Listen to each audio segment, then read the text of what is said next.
In 2007, Quentin Tarantino and Robert Rodriguez teamed up to create Grindhouse, a cinematic homage to the gritty, low-budget exploitation films of the 70s.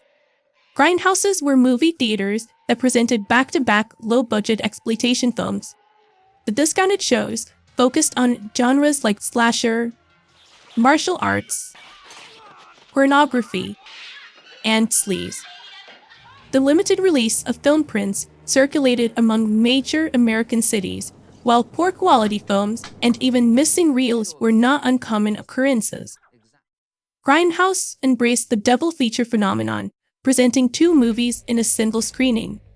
Planet Terror, directed by Rodriguez, an action horror film that follows a group of ragtag survivors fighting off zombie-like creatures after a bioweapon accident transforms the inhabitants of a small town into murderous zombies.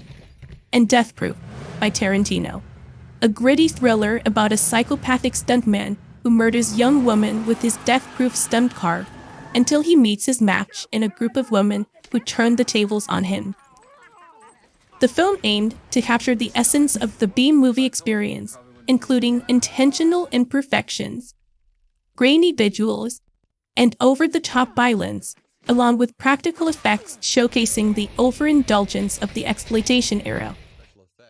The film sparked discussion about exploitation cinema and its contribution to mainstream entertainment. There's a great story about that, and you know this really well. In the beginning, when they were doing B-movies, they would make about, 10 copies, and they'd start in New York. If that. 10 copies. That was That's a wide release. Yeah, my goodness. That's a wide release, 10 prints. Warner Brothers did 10 copies. So one would start in New York, one little copy, one print, show here, then go to Philadelphia, then maybe down to Washington, then out to Chicago, and then maybe to Phoenix. Yeah. Well, I mean, you're actually starting the high end. Probably starting Chattanooga, all right, is where it started. I don't know what movie you're talking about. It wasn't a great one. But by the time it got to Chattanooga, or wherever it was going, it had been scratched. Oh, yeah. I mean, they're playing in the worst projectors. Yeah. Despite working beyond the confines of the traditional Hollywood system, numerous key figures from the Grindhouse film era managed to capitalize on their niche success and break into the mainstream industry. Wes Craven, known for his work in the low-budget horror genre, later created the highly successful A Nightmare on Elm Street and Scream. John Carpenter's Assault on Precinct 13 paved his way to Halloween.